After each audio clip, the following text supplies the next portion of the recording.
بکر بن عبداللہ رضی اللہ تعالی عنہ کے حوالے سے ملتا ہے. آپ فرماتے ہیں کہ ایک بادشاہ تھا، ایک شخص اس کا منظور نظر تھا جس سے بادشاہ بڑی محبت کرتا تھا اور وہ اس کو اپنے پہلو میں بٹھایا کرتا تھا اکثر. اور جب بھی وہ جانے لگتا تو کھڑا ہوتا اور بادشاہ کے سامنے یہ الفاظ روزانہ کی بنیاد پر دہراتا اور کہتا کہ بادشاہ سلامت، نیکوں کے ساتھ نیکی کرو اور برائیاں کرنے والوں کو ان کے حال پر چھوڑ دو کہ ان کی بد کرداری ہی ان کے لیے کافی ہے. یہ جملہ کہتا، اور یہی جملہ جو تھا بادشاہ کے لیے اس کے منظور نظر ہونے کی سب سے بڑی وجہ تھی.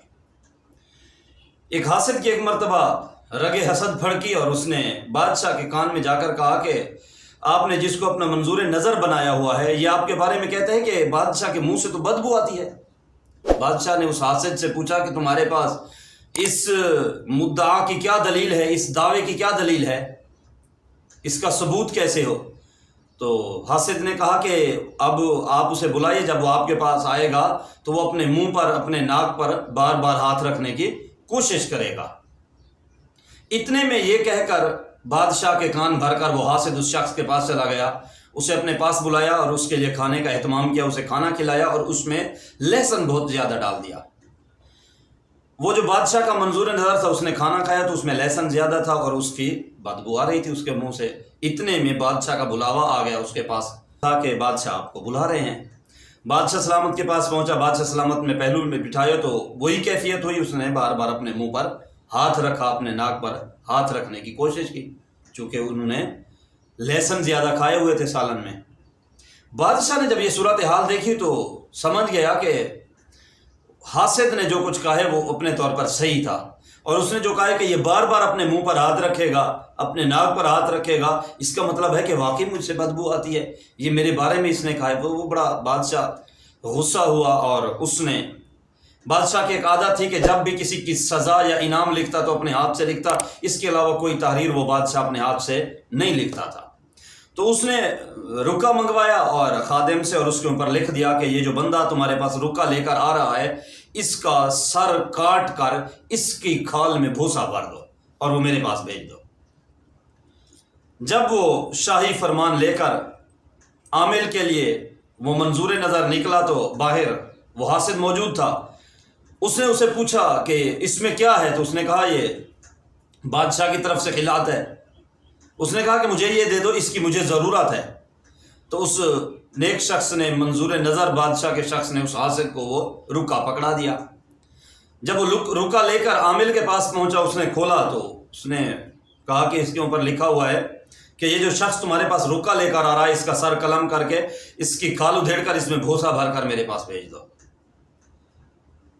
اب جب اس نے، حاسد نے یہ سنا تو اس نے کہا کہ نہیں نہیں، یہ رکا میرے لیے نہیں ہے، یہ تحریر میرے لیے نہیں ہے، یہ کسی اور کے لیے تھی، میں غلطی سے لے آیا ہوں. اگر تم چاہو تو بادشاہ سے اس کی تصدیق کر سکتے ہو. اس عامل نے کہا کہ نہیں، بادشاہ کے فرمان کی مقرر تصدیق نہیں کی جاتی، دوبارہ تصدیق نہیں ہوتی. اس نے اٹھائی تلوار اور حاسد کا سر قلم کر دیا اور بادشاہ کے رکے کی تحریر کے مطابق اس کو پورا کر دیا. اگلا دن آیا، محفل لگی بادشاہ کے دربار میں، تو وہ منظور نظر شخص آیا. جیسے ہی بادشاہ نے اس کو دیکھا، منظور نظر شخص کو، تو بڑا متعجب ہوا. اس نے کہا کہ میں نے تمہارے لیے کل کے فرمان میں رکے میں تمہارا سر قلم کرنے کے لیے لکھا تھا، لیکن یہ کیا ہوا کہ تم سلامت ہو؟ وہ رکا کہاں گیا؟ تو اس نیک شخص نے کہا، منظور نظر نے، کہ میں جب باہر نکلا ہوں رکا لے کر تو باہر حاسد شخص کے بارے میں بتایا کہ وہ موجود تھا اور اس نے وہ مجھ سے رکا لے لیا کہ یہ میری ضرورت ہے، میں نے اس کی ضرورت سمجھتے ہوئے اس کو دے دیا. تو بادشاہ نے کہا کہ اس میں تو لکھا تھا کہ اس کا سر قلم کر دو. اور یہ وہی شخص تھا جس نے بادشاہ کو کہا تھا، اس حاسد شخص نے، کہ یہ آپ کے بارے میں کہتے. تو بادشاہ نے کہا کہ یہ تمہارے بارے میں تو مجھے اس نے کل کہا تھا، بادشاہ سلامت آپ کے بارے میں یہ آپ کو منظور نظر کہتا ہے کہ بادشاہ کے منہ سے بدبو آتی ہے. اور جب میں نے اسے پوچھا کہ اس کی دلیل کیا ہے تو اس نے کہا کہ جب یہ آپ کے پاس آئے گا تو اپنے منہ پر ہاتھ رکھے گا، اور پھر اس کے بعد ویسا ہی ہوا. تو اس پر اس نیک شخص نے کہا، منظور نظر نے، بادشاہ کے منظور نظر نے، کہ ایسا نہیں ہے. ادھر سے اس نے آپ سے بات کی اور ادھر آپ کے کان بھرنے کے بعد وہ اس نے مجھے دعوت کر لی اور اس نے مجھے کھانا کھلایا تو اس میں لہسن سالن میں بہت زیادہ ڈال دیے تھے. میں لہسن کی بو کو آپ سے آنے سے روکنے کے لیے اپنے منہ پر بار بار ہاتھ دے رہا تھا، اپنے ناک پر ہاتھ دے رہا تھا، نہ کہ میں آپ سے کوئی بدبو کی شکایت کرتا ہوں۔ تو اس پر بادشاہ نے کہا کہ تم سچ کہتے ہو، تمہارا جملہ آج مجھے سمجھ میں آ گیا ہے کہ نیکوں کے ساتھ نیکی کرو اور بد کرداروں کو، برائی کرنے والوں کو ان کے حال پر چھوڑ دو، ان کی بربادی کے لیے ان کی بد کرداری کافی ہے۔ تو اس لیے ہمیشہ بجائے کہ ہم حسد کی طرف جائیں، برائیوں کی طرف جائیں، بد کرداری کی طرف جائیں، اچھائی کی طرف آئیں، ہم لوگوں کے ساتھ نیکیاں کرنے والے، حسن سلوک کرنے والے بنیں۔ اللہ کریم کی ذات ہمیں حسد کی آگ سے محفوظ رکھے، بد کرداری اور برائی سے محفوظ فرمائے، آمین ثم آمین۔